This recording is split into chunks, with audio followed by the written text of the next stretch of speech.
How to solve the climate crisis. Obviously, it isn't that easy. But again, maybe it's simple. If we look at this from a completely different angle,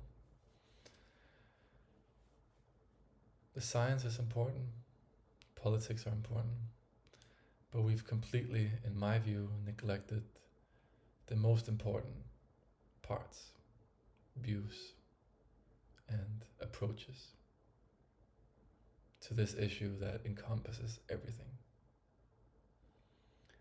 which is our emotional, neurological, spiritual connection to ourselves, each other, all life around us. Losing that connection is why we're here, because some of us completely lost it. When I say us, I mean the entire human family. And right now it's in a situation where the people who've caused it the most, who got the most disconnected, are also the most sheltered from its consequences, at least in the beginning. And the people who've done the least to cause it are the most and the earliest affected.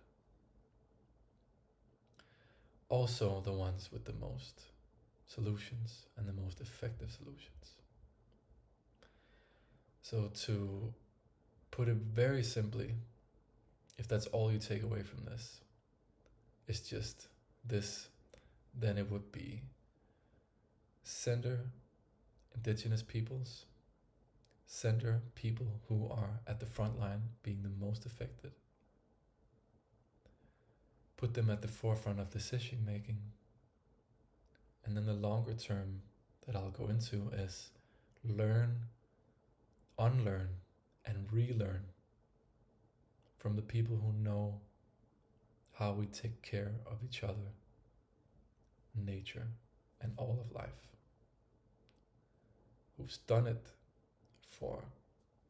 since time immemorial, who's done it forever. Because we can try, the rest of us, to refine it and to try to vote for the right people, and all of those things are important, but why not go straight to the source and straight to the front line at the same time? Put our bodies between the most affected people and the destructive symptoms, while with their grace learn everything that has been lost and forgotten for centuries, that still lives in us, all of us, somewhere. I've been to, in my work as a journalist, doing a documentary project specifically about this, I've been to ceremonies where once I was asked to speak after doing many ceremonies, and I had this overwhelming sense of feeling at home in myself and in the world and in my immediate surroundings with the people I was around, in the space I was in an overwhelming way of going into it thinking this will be a completely new feeling and a new experience, and something kind of like if you go on a journey somewhere, or you have a completely new experience, you go traveling somewhere you've never been.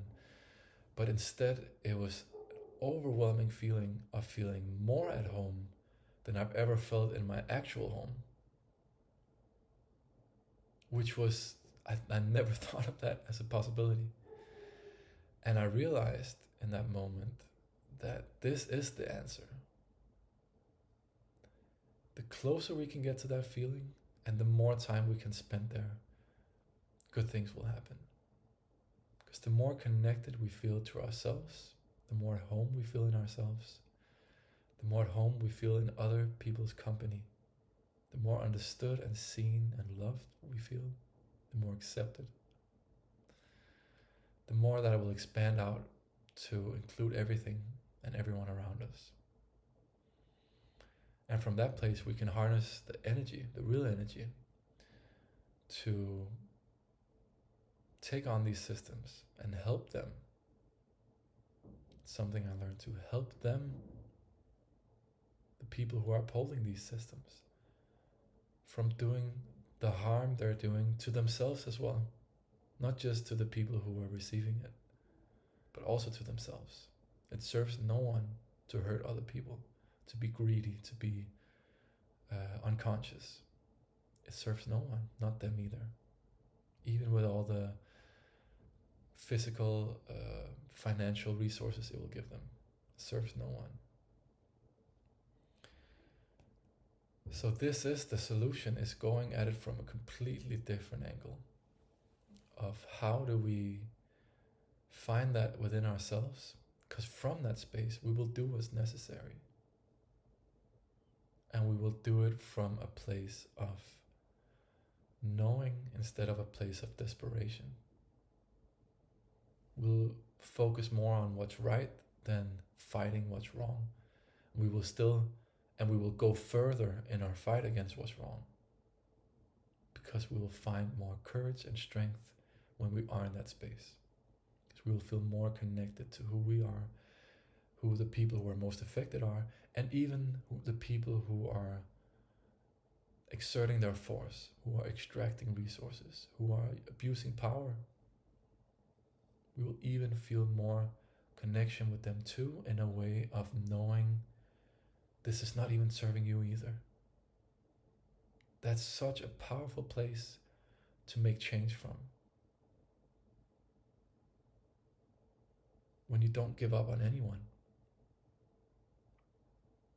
You don't give up on the people who are affected by it, because you feel deeply connected to them, because you feel deeply connected to yourself. And you don't even give up on the people who are doing the wrong either. You actually see more of why it's wrong, while at the same time doing more to prevent it,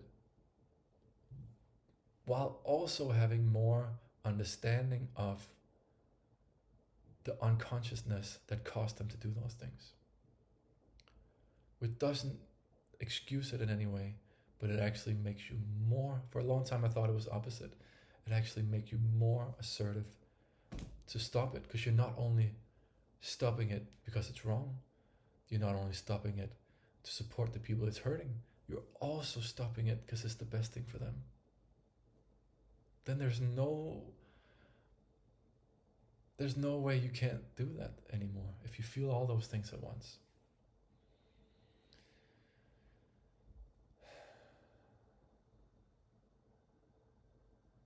We don't need hope, we need connection.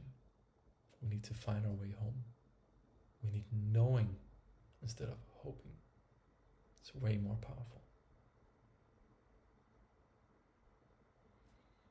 That's where we need to go.